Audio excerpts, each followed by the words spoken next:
السلام علیکم ورحمۃ اللہ وبرکاتہ۔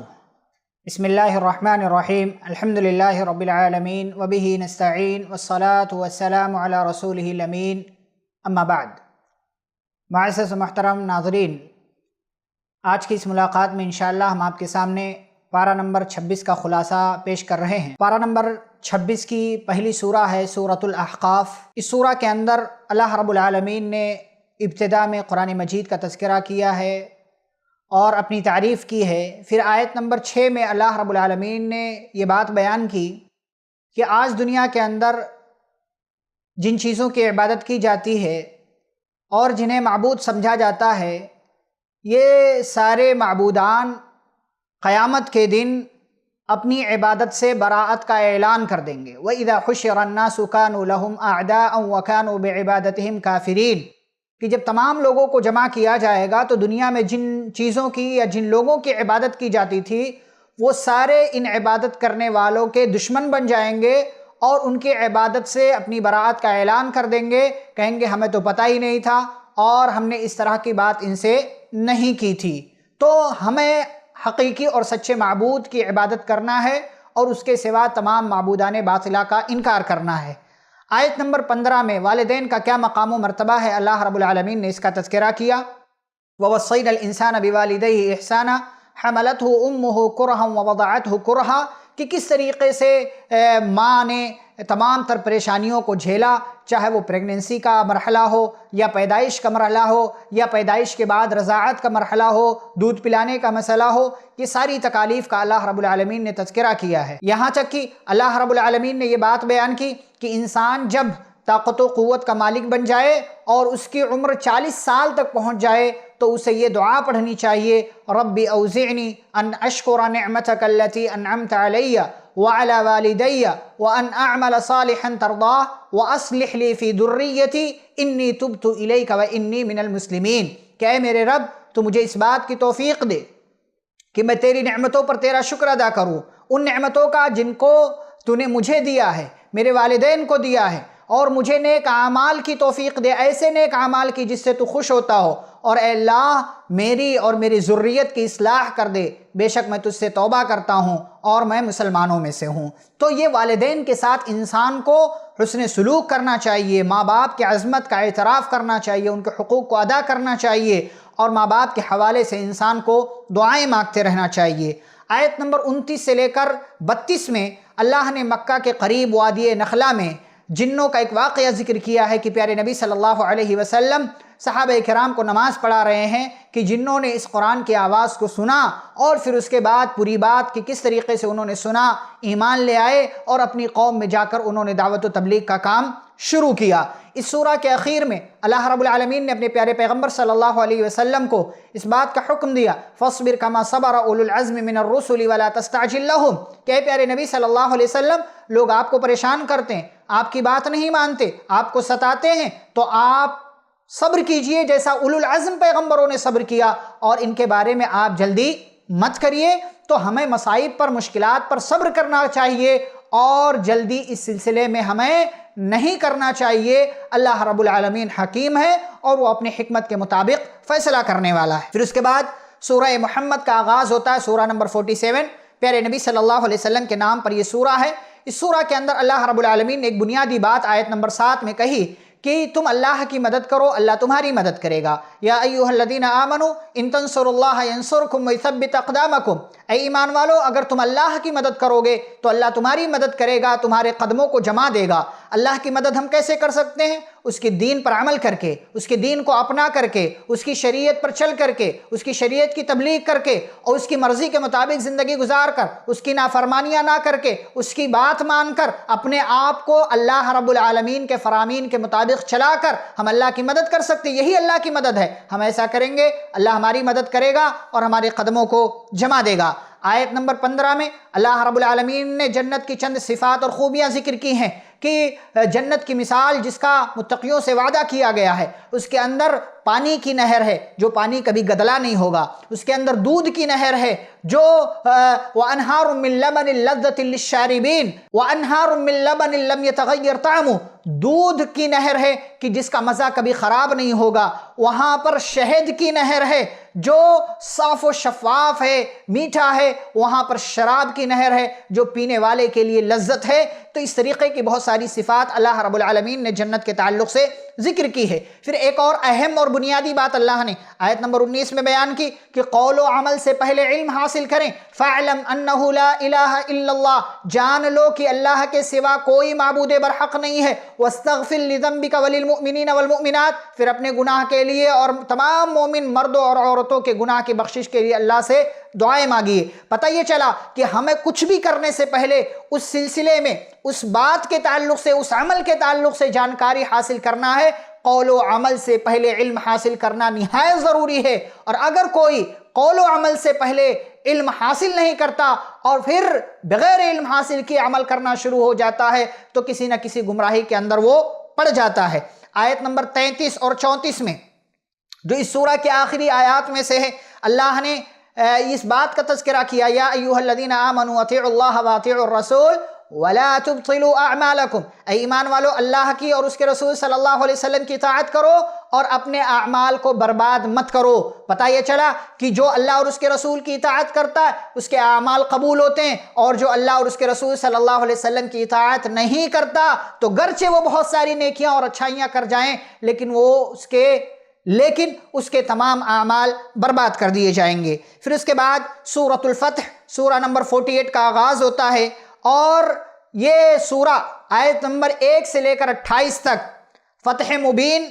کون سی فتح ہے، بیعت رضوان، صلح حدیبیہ کی مختصر تفصیل، اور پھر اس کے بعد عمرے کا تذکرہ، یعنی 4 اہم بنیادی باتیں جو چاروں چیزیں ایک ہی مسئلے سے متعلق ہیں۔ اللہ نے ذکر کیا ہے کہ کس طریقے سے اللہ نے مسلمانوں کو فتح مبین سے نوازا، اور کس طریقے سے بیعت رضوان ہوئی، اور صلح حدیبیہ کے کیا معاملات ہوئے، اور پھر نبی صلی اللہ علیہ وسلم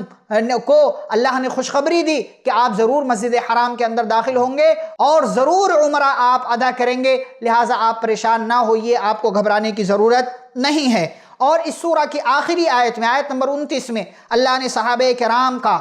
مقام و مرتبہ ذکر کیا ہے، رضی اللہ عنہم اجمعین، محمد الرسول اللہ والذین معہ اشداء علی الکفار رحماء بینہم، کہ محمد صلی اللہ علیہ وسلم اللہ کے رسول ہیں اور جو آپ کے ساتھ ہیں وہ دین کے معاملے میں کافروں پر سخت ہیں اور آپس میں ایک دوسرے پر رحم کرنے والے ہیں۔ جب بھی آپ ان کو دیکھیں گے رکوع میں پائیں گے، سجدے میں پائیں گے، اللہ کے فضل اور اس کی خوشی کو تلاش کرتا ہوا پائیں گے۔ اور اللہ رب العالمین نے مثال بیان کی ہے، پھر کھیتی سے ان کی مثال بیان کی ہے، تو یہ صحابہ کرام ہیں جن کا بہت اونچا مقام ہے اور جو پیارے نبی صلی اللہ علیہ وسلم کے شاگرد ہیں۔ پھر اس کے بعد سورۃ الحجرات سورہ نمبر 49 کا آغاز ہوتا ہے، اور یہ بہت اہم سورہ ہے سماج کی اصلاح کے لیے، سوسائٹی کی اصلاح کے لیے۔ اس سورہ کے فرامین، اس کے احکام، اس کے پوائنٹس، اس کے نکات پر عمل کرنے کی ضرورت ہے۔ کون کون سے احکام اللہ رب العالمین نے بیان کیے ہیں؟ نمبر 1، دین کے معاملے میں، شریعت کے معاملے میں اللہ اور اس کے رسول کی بات مانو، اور اللہ اور اس کے رسول کی بات پر اپنی بات کو مقدم مت کرو ورنہ تمہارے اعمال برباد کر دیے جائیں گے۔ نمبر 2، اپنی آواز نبی کی آواز سے اونچی مت کرو، یہ نمبر 2۔ نمبر 3، ان کا نام ادب اور محبت سے لو، بے عزتی کے ساتھ یا کسی بھی انداز میں ان کا نام مت لو۔ نمبر 4، کسی بھی ملنے والی خبر کی تحقیق کر لیا کرو، خبر کو بس یوں ہی سن کر معاشرے میں عام مت کیا کرو۔ نمبر 5، اگر 2 لوگوں کے درمیان جھگڑا ہو جائے تو جھگڑے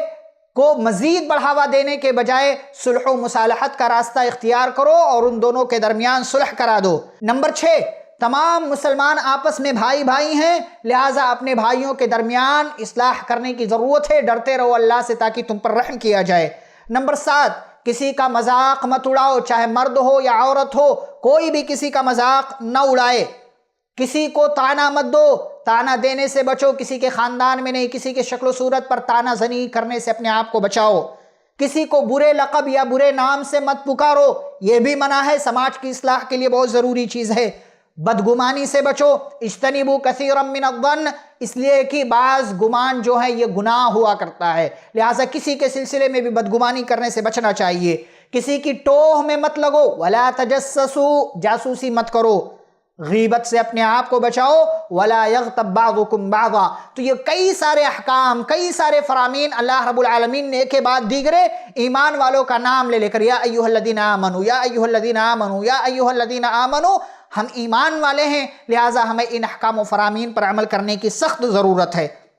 پھر اس سورہ کے اخیر میں اللہ نے آیت نمبر 14 اور 15 میں اسلام اور ایمان میں فرق کا تذکرہ کر دیا کہ آپ نے لا الہ الا اللہ کہہ دیا تو اب آپ مسلمان بن گئے، لیکن حقیقی پکا اور سچا مومن بننے کے لیے آپ کو اللہ اور اس کے رسول کی مرضی کے مطابق زندگی گزارنا ہے۔ آپ ایمان والے اسی صورت میں قرار دیے جائیں گے جب آپ ایمان کے ارکان پر مکمل طریقے سے اپنے آپ کو کاربند کر لیں۔ پھر سورہ قاف کا آغاز ہوتا ہے سورہ نمبر 50 آیت نمبر 2 سے لے کر 15 میں کافروں کا تعجب اور گزشتہ قوموں کی ہلاکت و بربادی کا اللہ نے تذکرہ کیا ہے کہ کافر لوگ تعجب کرتے ہیں اَإِذَا مِتْنَا وَكُنَّا تُرَابًا وَعِظَامًا ذَلِكَ رَجْعٌ بَعِيدٌ، کہ جب ہم مر جائیں گے، ہڈیاں گل سڑ جائیں گی، بوسیدہ ہو جائیں گی، پھر دوبارہ کیسے لوٹایا جائے گا، تعجب کرتے تھے۔ پھر اس حوالے سے اللہ نے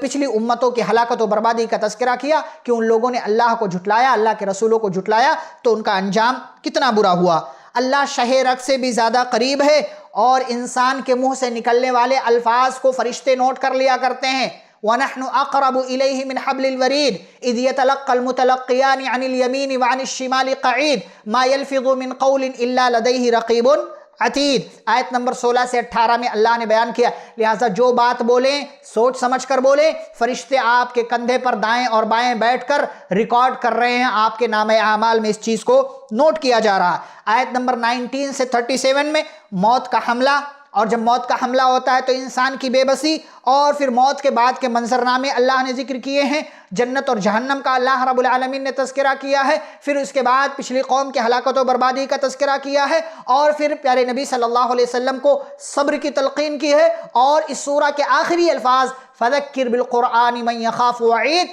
کہ آپ میرے بندوں کو، جو لوگ میری دھمکی سے ڈرتے ہیں، آپ قرآن کے ذریعے ان کو نصیحت کرتے رہیں۔ تو یہ قرآن کے ذریعے آپ کو نصیحت کی جا رہی ہے، پیغام دیا جا رہا ہے کہ پلٹیں اللہ کی طرف، رجوع کریں اللہ کی طرف، اور موت کے بعد کی زندگی کی تیاری کرنے کی فکر کرتے رہیں۔ پھر اس کے بعد سورۃ الذاریات سورہ نمبر 51 کا آغاز ہوتا ہے، اور اس سورہ میں ابتدا ہی سے اللہ نے کئی چیزوں کی قسمیں کھائی، کئی بات کا تذکرہ کیا، اور آیت نمبر 20 اور 21 میں اللہ نے زمین میں اور خود انسان کے اپنے جسم میں اللہ کی بہت ساری نشانیاں، وَفِي الْأَرْضِ آيَاتٌ لِّلْمُوقِنِينَ وَفِي أَنفُسِكُمْ أَفَلَا تُبْصِرُونَ، یعنی اگر غور کرنے والا اور سمجھ بوجھ رکھنے والا ہے تو زمین میں دیکھے کتنی اللہ کی نشانیاں، خود انسان کے اپنے جسم میں وہ دیکھ لے، یہ ناک، یہ کان، یہ آنکھ، یہ ہونٹ، یہ دانت، اور یہ پورا انسان کا جسم، پوری انسان کی باڈی اگر غور کر لے تو انسان کو اللہ کے